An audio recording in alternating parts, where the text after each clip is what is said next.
नमस्कार दोस्तों, पिछले कुछ दिनों में ग्रॉक एआई ने सोशल मीडिया पर आग लगा दी है। जिन झूठी खबरों और प्रोपेगेंडा को फैलाने में गोदी मीडिया और आईटी सेल के मजदूरों ने सालों का समय लगाया, लाखों व्हाट्सएप फॉरवर्ड्स भेजे लोगों के फोन में, सबका सब एक ही दिन में दूध का दूध और पानी का पानी कर दिया इस एक आर्टिफिशियल इंटेलिजेंस के सॉफ्टवेयर ने।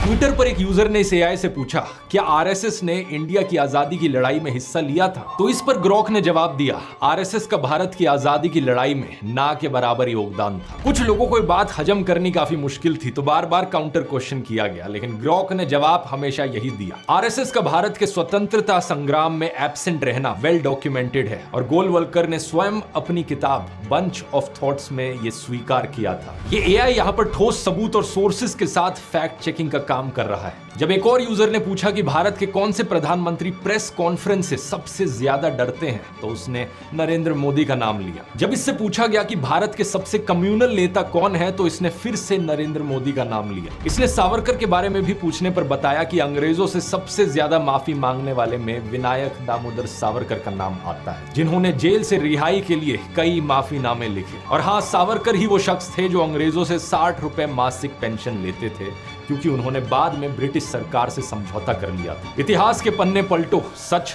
वही मिलेगा। जिन लोगों ने असलियत में इतिहास को पढ़ा है, उन्हें ग्रॉक के इन जवाबों में कुछ गलत नहीं लगेगा। लेकिन हैरानी वाली बात यह थी कि ग्रॉक यहाँ कितने सटीक तरीके से बोलचाल की भाषा में फैक्ट चेकिंग का काम कर रहा था। कुछ लोग इसके जवाबों को देखकर इतना इरिटेट हो गए कि ग्रॉक को कांग्रेस आईटी सेल से कनेक्टेड बताने लगे। मजाक नहीं कर रहा, इस ट्वीट को देखो। इस पर एक दूसरे एआई चैटबॉट परप्लेक्सिटी से पूछा गया, तो उसने कहा, भाई ये तो ऐसी बात हो गई जैसे कि Elon Musk secretly Rahul Gandhi का सोशल मीडिया मैनेजर बन के काम कर रहा हो। जब ग्रॉक से पूछा गया कि तुम्हें आरएसएस बीजेपी वाले गाली क्यों दे रहे हैं, तो उसने जवाब दिया कि लगता है आरएसएस बीजेपी वाले मुझे गाली इसलिए दे रहे हैं क्योंकि मैंने उनके स्कैम और प्रोपेगेंडा को बेनकाब किया। ऐसे में एक सीरियस सवाल जरूर उठता है, क्या ग्रॉक जैसे एआईज कहीं सही में तो बायस नहीं है बीजेपी के खिलाफ? क्या ऐसे एआई चैटबॉट्स फैक्ट चेकिंग करने के लिए एक रिलायबल टूल बन सकते हैं? आइए समझते हैं इस मुद्दे को गहराई से आज के इस वीडियो में।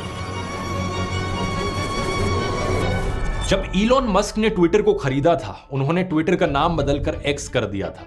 ये जो ग्रॉक है, ये इन्हीं की कंपनी एक्स के द्वारा बनाया गया एक एआई चैटबॉट है। बाकी जो एआई चैटबॉट्स हैं, चैट जीपीटी, जेमिनाई और डीपसीक जैसे, ग्रॉक भी इनसे काफी मिलता जुलता है, लेकिन बुनियादी तौर पर 4 मेन डिफरेंसेस हैं जो ग्रॉक को काफी अनोखा बनाते हैं। पहला डिफरेंस है ग्रॉक का सार्केज्म और ह्यूमर।